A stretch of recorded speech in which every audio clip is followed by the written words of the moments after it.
जब बादल गरजते हैं और धरती की प्यास बुझती है, तब सिर्फ मौसम नहीं बदलता, बदलती है आस्था की लहरें। सावन एक ऐसा महीना जो हरियाली, भक्ति और प्रेम का संगम है। लेकिन क्या आप जानते हैं कि इस महीने के पीछे जुड़े हैं कुछ ऐसे रहस्य और वैज्ञानिक कारण जिन्हें जानकर आप हैरान रह जाएंगे। नमस्कार दोस्तों, स्वागत है आपका दी इन्फोलॉजिक में। और आज हम जानेंगे सावन के 10 अद्भुत और अनजाने तथ्य जो आपको इस महीने से और भी जोड़ देंगे। फैक्ट नंबर 9 तो ऐसा है जिसे जानकर शायद आप सावन को पहले से कहीं अधिक सम्मान देने लगेंगे। हिंदू पंचांग के अनुसार श्रावण मास यानी सावन का महीना भगवान शिव को समर्पित है। कहा जाता है कि इस महीने में देवी पार्वती ने कठिन तप कर शिव जी को प्रसन्न किया और उन्हें पति के रूप में पाया। तभी से महिलाएं, खासकर कुंवारी कन्याएं, सोमवार का व्रत रखती हैं ताकि उन्हें शिव जैसा आदर्श पति मिले। पूरा महीना शिव भक्ति में लीन रहना, मंदिर जाना, बेलपत्र, दूध, जल अर्पण करना, ये सब सिर्फ पूजा नहीं, एक आत्मिक जुड़ाव है। सावन का मौसम जितना सुहावना दिखता है, उतना ही चुनौतीपूर्ण भी होता है।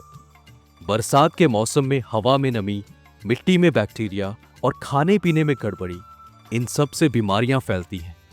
इसीलिए हमारे ऋषियों ने इस महीने में उपवास, शुद्ध भोजन और सात्विक जीवन शैली की परंपरा शुरू की। सोचिए, विज्ञान और धर्म जब मिलते हैं तो हमारी संस्कृति जन्म लेती है।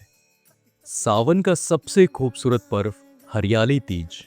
इस दिन महिलाएं चूल्हे पर झूलती हैं, गीत गाती हैं और हरे रंग के वस्त्र पहनती हैं।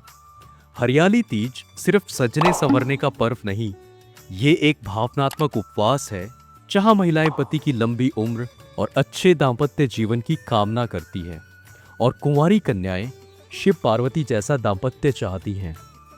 इस दिन की रौनक गांवों से लेकर शहरों तक एक जश्न की तरह होती है। हर सावन में लाखों शिव भक्त शिवलिंग पर जल चढ़ाते हैं, लेकिन कभी सोचा है क्यों? बारिश के मौसम में वातावरण में ऊष्मा और अशांति बढ़ जाती है। शिव जी को नीलकंठ भी कहा जाता है। वो विषपान करने वाले देव हैं जो संसार की नकारात्मकता को अपने भीतर समा लेते हैं। जल चढ़ाना उन्हें शीतलता देने का प्रतीक है और हमारी विनम्रता का। ये हमें सिखाता है, शक्ति तभी पूर्ण होती है जब वो शांत हो।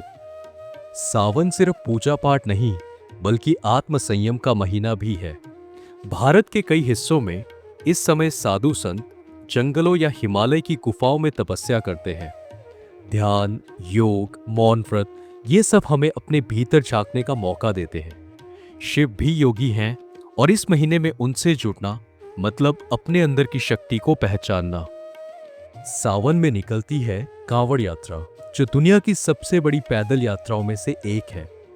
उत्तर भारत के करोड़ों शिव भक्त गंगा जल लाकर अपने शहर के शिव मंदिरों में चढ़ाते हैं। सैकड़ों किलोमीटर का सफर, बिना जूते, बिना आराम, सिर्फ एक ही मकसद, भक्ति। कांवड़ सिर्फ एक यात्रा नहीं, ये हमारे समर्पण और संकल्प का प्रतीक है।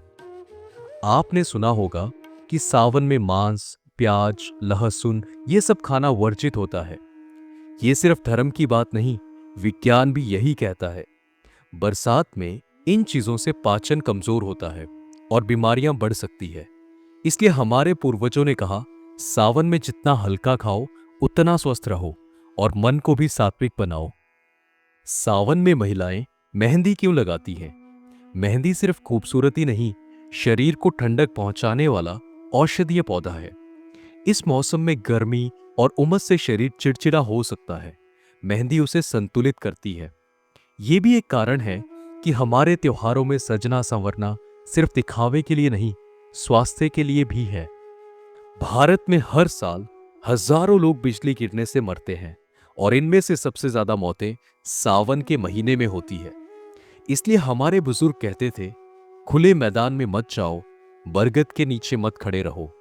ये सब बातें सदियों की पर्यावरणीय समझ से जुड़ी हैं, जिन्हें आज विज्ञान भी मानता है। सावन का अंतिम दिन यानी श्रावण पूर्णिमा दो बेहद खास परंपराओं का संगम है, रक्षाबंधन और उपाकर्म। जहां बहनें भाइयों की रक्षा का वचन लेती है, वहीं ब्राह्मण और विद्यार्थी यज्ञोपवीत बदलकर नई विद्या की शुरुआत करते हैं। ये दिन दर्शाता है कि संस्कार और रिश्ते दोनों को एक साथ निभाना ही जीवन है। तो दोस्तों, सावन सिर्फ बारिश या हरियाली का नाम नहीं, ये एक पूरा जीवन दर्शन है। इस एक महीने में छुपे हैं प्रकृति, विज्ञान, भक्ति और संस्कृति के गहरे रहस्य। अगर ये वीडियो आपको अच्छा लगा हो तो दी इन्फोलॉजी को सब्सक्राइब जरूर करें और इसे अपने दोस्तों और परिवार के साथ शेयर करें। और हाँ, कमेंट में बताएं इस सावन में आपने कौन सा संकल्प लिया है। हर हर महादेव। जय हिंद, जय भारत।